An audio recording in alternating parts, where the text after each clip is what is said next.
وربنا يكرمها ان شاء الله في بيتها وفي عيالها وفي شغلها. الاستاذه مديحه حمدي معلمه الرياضيات. الاول بنبدا بتحيه ليها بعد اذنك يا ابني.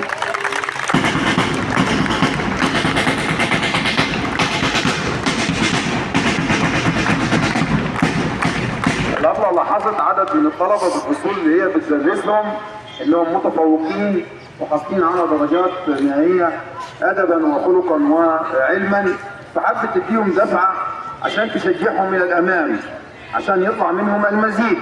هننده احنا خمسة من الطلبه يطلعوا بهدوء لو سمحتوا. عايزه الاستاذه حابه تقول كلمه قبل ما ننده الاسماء. السلام عليكم. وعليكم السلام ورحمة الله وبركاته. طلابي كلهم متميزين، بس ينقصهم ان هم يبقوا ليهم دقة شوية في حل الأسئلة. ومش معناته اللي انا هقدمه ده ان هو دول بس المتميزين، لا، في درجات حلوة خالص جايبينها برضه التلاميذ بتوعي. وقبل ما اقدم الشهايد دي لتلاميذي انا هقدم الشهادة الأولى للمدير.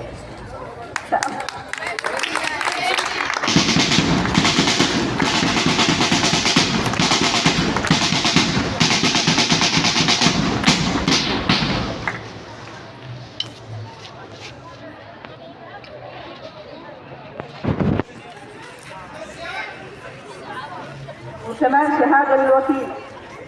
تحيه كبيره يا ابني. وربنا يكرمها ان شاء الله في بيتها وفي عيالها وفي شغلها. الاستاذه مديحه حمدي معلمه الرياضيات. الاول بنبدا بتحيه ليها بعد اذنك يا ابني.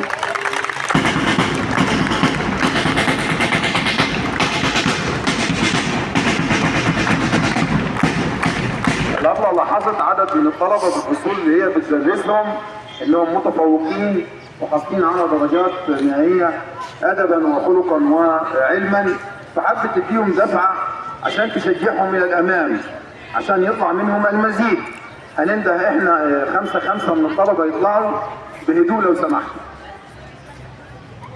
عايزه الاستاذه حابه تقول كلمه قبل ما ننده الاسماء. السلام عليكم. وعليكم السلام ورحمة الله وبركاته. طلابي كلهم متميزين، بس ينقصهم ان هم يبقوا ليهم دقة شوية في حل الأسئلة. ومش معناته اللي انا هقدمه ده ان هو دول بس المتميزين، لا، في درجات حلوة خالص جايبينها برضه التلاميذ بتوعي. وقبل ما اقدم الشهايد دي لتلاميذي انا هقدم الشهادة الأولى للمدير.